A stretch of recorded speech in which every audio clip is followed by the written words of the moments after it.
Good morning, students. Today we are going to start chapter 1 of political science, that is the Cold War era. In this chapter, we will discuss about the world politics occurred just after Second World War. The period of after Second World War was known as Cold War era, and this chapter provides a backdrop to the to the entire book. The end of Cold War is usually seen as the beginning of contemporary era in world politics. Cold war जहाँ से ख़त्म होता है वहाँ से हमारा contemporary world politics जो है वो एक तरह से उसकी बिगनिंग है, which is the subject matter of this book.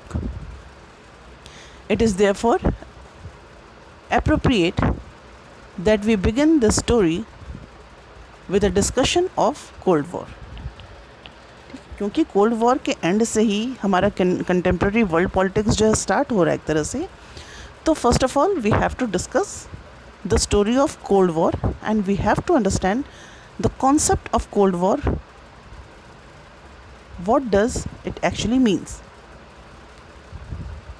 The chapter shows how the dominance of two super powers, the United States of America and Soviet Union, was central to the Cold War. ठीक है, cold war का जो time था उसमें जो main centre of power थे वो to countries थी, अमेरिका और यूएसएसआर. तो कोल्ड वॉर का सेंटर ये दो सुपर पावर कंट्रीज़ थी. It tracks the various arena of Cold war in different part of the world. और इस बुक में हम वो डिफरेंट अरीनाज भी देखेंगे कोल्ड वॉर के, वर्ल्ड के डिफरेंट पार्ट में जहाँ पर कंट्रीज़ के बीच में कोल्ड वॉर जैसी सिचुएशंस डेवलप थी. तो हम उन एरियाज़ के बारे में भी थोड़ा बहुत जानेंगे.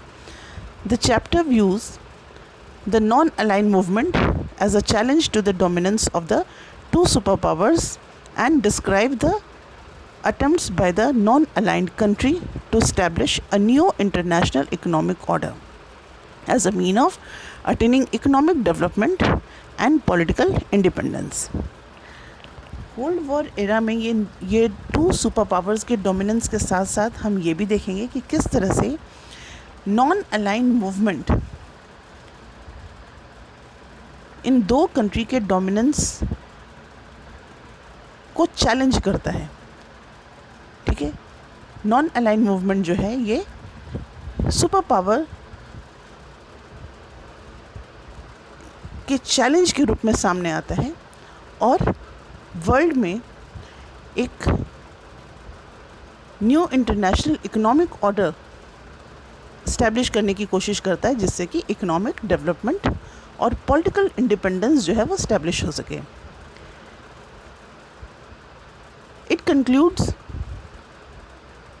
with an assessment of India's role in NAM and asks how successful the policy of non-alignment has been in protecting India's interest. और इसमें नॉन अलाइन मूवमेंट जो नैम कंट्रीज़ में इंडिया के रोल को भी हम डिस्कस करने वाले हैं. So, let's start with our chapter. First of all, we have to understand the meaning, the concept of Cold War, right? Just to understand the meaning of Cold War, we have to take up one incident that happened in world politics, that is Cuban Missile Crisis.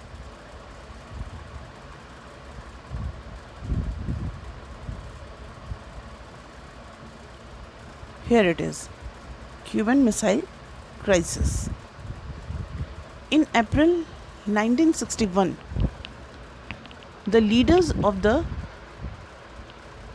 Union of Soviet Socialist Republic (USSR) were worried that the United States of America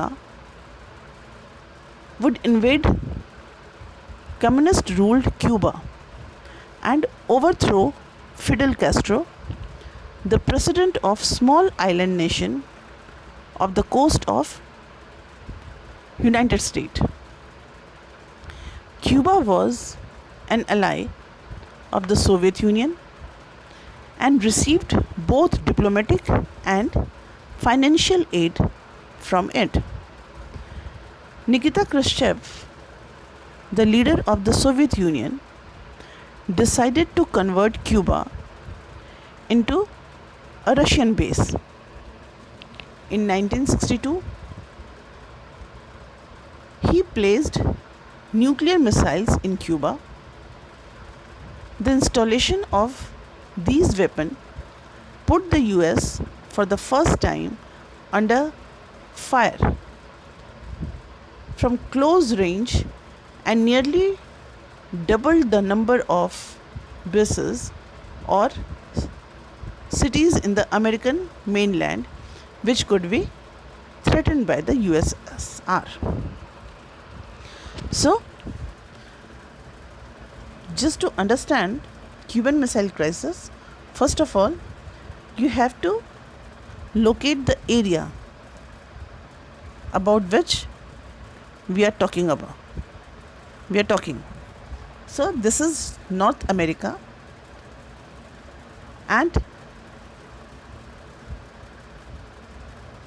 here you can see a small island country, Cuba, right? ये America है. America का ये जो white वाला part है उसके इधर यहाँ एक छोटा सा आइलैंड कंट्री है, क्यूबा. और ये क्यूबन मिसाइल क्राइसिस क्या था? दो मेन सुपर पावर थी, एक तो अमेरिका और दूसरा यूएसएसआर. क्यूबा जो था ये अमेरिका के पास एक छोटा सा आइलैंड कंट्री था जो कि रशिया से एड पाता था. ठीक है, रशियन आइडियोलॉजी को फॉलो करता था और रशिया से एड लेता था. रशिया को इस बात का डर था कि ये क्यूबा क्योंकि अमेरिका के इतने पास है तो ऐसा ना हो कि अमेरिका उसको अपने इन्फ्लुएंस में ले ले और उसको कैपिटलिस्ट आइडियोलॉजी में कन्वर्ट कर ले. तो अपने एक आइडियोलॉजी को फॉलो करने वाले एक कंट्री को अपने सपोर्ट में बनाए रखने के लिए, उसको ग्रैब किए रखने के लिए रशिया ने ये डिसाइड किया कि क्यूबा को अपना मिलिट्री बेस बनाएगा. क्योंकि उसको ये डर था कि अगर वो ऐसा नहीं करता है तो अमेरिका क्यूबा के जो प्रेसिडेंट हैं फिडेल कैस्ट्रो, उनको जब चाहे वो ओवरथ्रो कर देगा और उसको उस क्यूबा को अपने कंट्रोल में ले लेगा.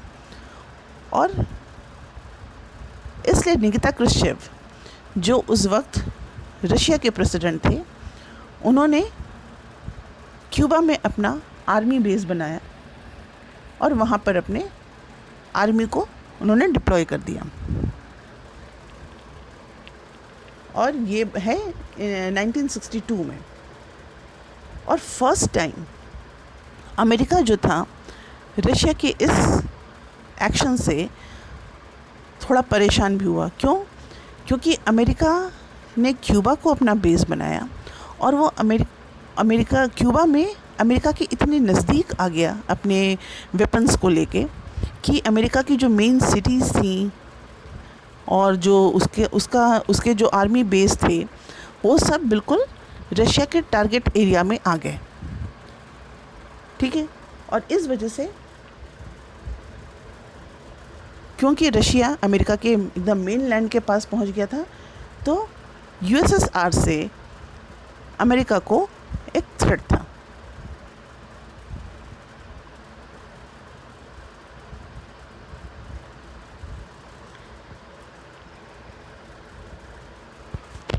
Three weeks after the Soviet Union had placed the nuclear weapons in Cuba, the Americans became aware of it. ठीक है, और जब धीरे धीरे अपने वेपन्स लेकर रशिया ने क्यूबा में अपने आर्मी को डिप्लॉय करना शुरू किया, उसको अपना बेस बनाना शुरू किया, तो पहले तो अमेरिका को पता ही नहीं चला। अमेरिका को 3 वीक्स के बाद पता चला कि ऐसे कुछ शिप्स जो हैं वो यूएसएसआर की तरफ से आ रही हैं और वो क्यूबा में उनका मिलिट्री बेस बन रहा है। इसका नॉलेज, इसका इन्फॉर्मेशन जो है वो उसको 3 वीक्स के बाद पता चला। The US president John F Kennedy and his advisers were reluctant to do anything that might lead to full scale nuclear war between 2 countries. और उस वक्त अमेरिका के प्रेसिडेंट जो थे वो जॉन एफ कैनेडी थे। तो जॉन एफ कैनेडी और उनके जितने भी एडवाइज़र्स थे वो किसी भी तरह से न्यूक्लियर वेपन को यूज़ नहीं करना चाहते थे, किसी भी कंट्री के साथ फुल स्केल वॉर से बचना चाहते थे, वॉर नहीं करना चाहते थे। But they were determined to get Khrushchev to remove the missiles and nuclear weapons from Cuba.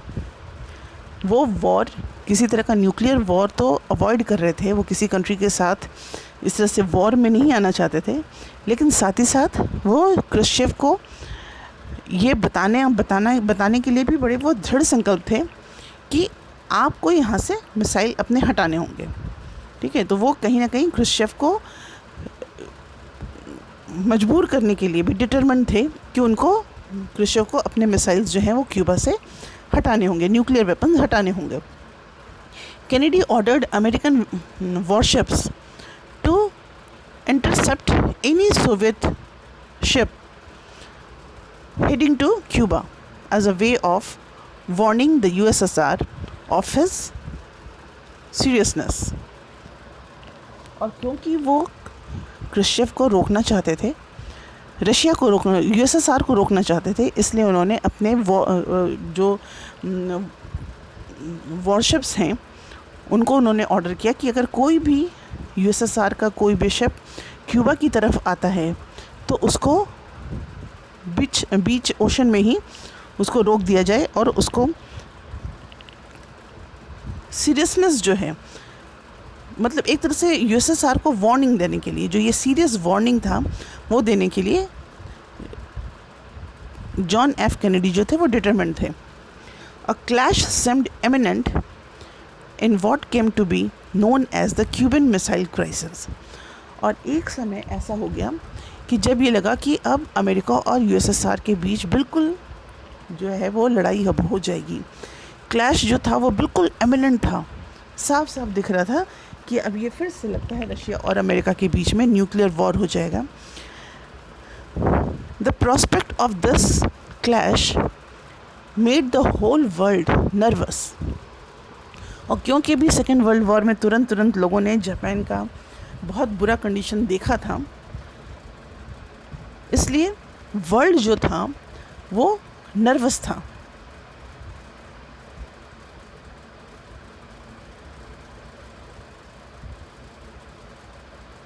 ठीक है, वर्ल्ड नर्वस था अमेरिका और यूएसएसआर के बीच में टेंशन को देखकर। For it would have been no ordinary war. Eventually to the world's great relief both sides decided to avoid war. The Soviet ship slowed down and turn back. ठीक है, तो पूरा वर्ल्ड इसलिए भी नर्वस था क्योंकि अगर इन 2 कंट्रीज़ के बीच में, ये 2 पावरफुल कंट्रीज़ के बीच में अगर ये लड़ाई होती तो ये कोई ऑर्डिनरी वॉर नहीं होता, फिर तो बहुत बड़ा विनाश होता। और लेकिन पूरे वर्ल्ड को राहत मिली जब धीरे धीरे यूएसएसआर की शिप जो थी वो टर्न बैक हो गई। मतलब ये वॉर जो था वो होते होते एक तरह से टल गया, रह गया। The Cuban missile crisis was a high point of what came to known as the Cold War. तो ये जो क्यूबन मिसाइल क्राइसिस का जो ये टाइम था जिसमें कि दो पावरफुल कंट्रीज़ बिल्कुल आमने सामने हो गई थी, ठीक है, इसी को ये जो हाई पॉइंट था इसी को नाम दिया गया कोल्ड वॉर का। The Cold war referred to the competition, the tension and a series of confrontation between the United States and Soviet Union। ठीक है, तो ये कोल्ड वॉर का मतलब क्या हुआ? कोल्ड वॉर को हम कह सकते हैं कि cold war is the competition, tension and a series of confrontation between the United States and Soviet Union। Soviet union और यूनाइटेड स्टेट के बीच में जो ये लगातार इन दो कंट्रीज़ के बीच में जो कंपटीशन चल रहा था, इन दोनों कंट्रीज़ के बीच में जो टेंशन था और एक के बाद एक सीरीज़ ऑफ कन्फ्रंटेशन जो था किसी न किसी रूप में सामने आ रहा था, इसको हम कोल्ड वॉर का नाम दिया गया। Backed by their respective allies. और इसमें केवल ये दो कंट्रीज़ ही नहीं थी, इन कंट्रीज़ के अलाइज कंट्रीज़ भी थी जो इनको सपोर्ट कर रही थी। अमेरिका के साथ उनकी अलाइज थी और सोवियत यूनियन के साथ उनकी अलाइज कंट्री थी। ठीक है, तो इस तरह से ये टेंशन और ये कंपटीशन और सीरीज़ ऑफ कन्फ्रंटेशन जो है ये इन दो कंट्रीज़ और उनकी अलाइज के बीच में कई बार देखने को मिला। Fortunately however it never escalated into a hot war. लेकिन इन कंट्रीज़ के बीच में जो भी ये कोल्ड वॉर की सिचुएशन अराइज हुई, लेकिन वो कभी भी हॉट वॉर के रूप में नहीं तब्दील हुई। मतलब थोड़ी बहुत लड़ाई हुई और उसके बाद चीज़ों को संभाल लिया गया, ये हॉट वॉर में तब्दील नहीं हुई। That is a full scale war. Hot war means full scale war between these two powers. There were wars in various region with the two powers and their allies involved in warfare and supporting regional allies, but at least the world avoided another global war। थोड़ी बहुत छोटी मोटी जो लड़ाइयाँ थीं वो होती रहीं इन दो कंट्रीज़ के बीच में और उनकी अलाइज के बीच में, लेकिन कभी भी कोई ऐसा फुल फ्लेजेड वॉर जो था ये इन दो कंट्रीज़ के बीच में नहीं हुआ। The Cold War was not simply a matter of power rivalries, of military alliances, and the balance of power. These were accompanied by a real ideological conflict as well। तब हम ये देखते हैं कि ये जो दो कंट्रीज़ जो थी, ये सुपर पावर, ये आपस में जो इस तरह से एक दूसरे के अगेंस्ट खड़ी थी अपने अपने अलाइज़ को लेकर, तो ये केवल एक मैटर ऑफ पावर नहीं था, मैटर ऑफ राइवलरी नहीं था। ठीक है, ये इनकी मिलिट्री अलाइंसेस को लेकर, बल्कि ये एक आइडियोलॉजिकल कॉन्फ्लिक्ट था। ये दो सुपर पावर्स एक दूसरे के अगेंस्ट जो खड़े थे, एक दूसरे के आमने सामने जो खड़े थे, वो इसलिए खड़े थे क्योंकि इन दोनों कंट्रीज़, इन दोनों सुपर पावर्स के में आइडियोलॉजिकल डिफरेंसेस थे, आइडियोलॉजिकल कॉन्फ्लिक्ट भी थी। A difference over the best and the most appropriate way of organizing political, economic and social life all over the world। और ये जो आइडियोलॉजिकल कॉन्फ्लिक्ट था वो किस चीज़ को लेकर था? वो ये था कि किसका पॉलिटिकल, इकोनॉमिक और सोशल लाइफ को ऑर्गेनाइज करने का किसका तरीका अच्छा है। यूएसएसआर का तरीका अच्छा है या फिर अमेरिका का। और ये दोनों कंट्रीज़ जो हैं वो अपने आप को सुपर बताती थी, अपने आइडियोलॉजी को ऊपर रखती थी, और ये आइडियोलॉजिकल कॉन्फ्लिक्ट था इन दो कंट्रीज़ के बीच में। The western alliance headed by the US represented the ideology of liberal democracy. ठीक है, तो ये जो आइडियोलॉजिकल डिफरेंसेस था वो क्या था कि जो यूएस थी, अमेरिका, वो लिबरल डेमोक्रेसी को रिप्रेजेंट करती थी, लिबरल डेमोक्रेटिक आइडियोलॉजी को रिप्रेजेंट करती थी, जिसको कि आप कैपिटलिज्म कह सकते हो, ठीक है। While the eastern alliance headed by Soviet Union was committed to the ideology of socialism and communism, ठीक है। तो वेस्टर्न अलायंस अमेरिका और उसकी जो अलाइज कंट्री थी उनको वेस्टर्न अलायंस कहा गया, और एक तरह से वो लिबरल डेमोक्रेटिक आइडियोलॉजी को रिप्रेजेंट करती थी। और जो ईस्टर्न अलायंस जिसमें कि सोवियत यूनियन और उसकी अलाइज कंट्रीज़ थी, तो वो कमिटेड थी अपनी सोशलिज्म और कम्युनिज्म को लेकर, सोशलिस्ट और कम्युनिस्ट आइडियोलॉजी को लेकर वो कमिटेड थी। और ये वजह थी इन दो कंट्रीज़, ये दो सुपर पावर्स के बीच कई बार जो ये टेंशन होता था या कंपटीशन होता था, उसका रीज़न ये आइडियोलॉजिकल कॉन्फ्लिक्ट ही था।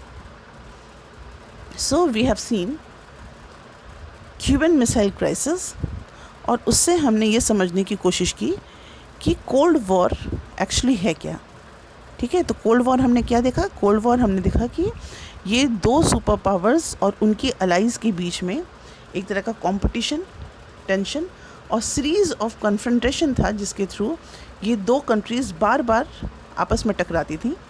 लेकिन ये कभी भी ये कंट्रीज़ जो मतलब इनके बीच का जो वॉर था, ये हॉट वॉर में कन्वर्ट नहीं हुआ। ये टेंशन एक बार होता था और फिर चीज़ें जो थी उनको मतलब समेट लिया जाता था, ठीक है। तो इस तरह का जो एटमॉस्फेयर था उसको कोल्ड वॉर का नाम दिया गया। और इस कोल्ड वॉर का एक सबसे अच्छा एग्जाम्पल जो हमने अभी देखा वो था Cuban missile crisis. In our next class, we will discuss what is the Cold War.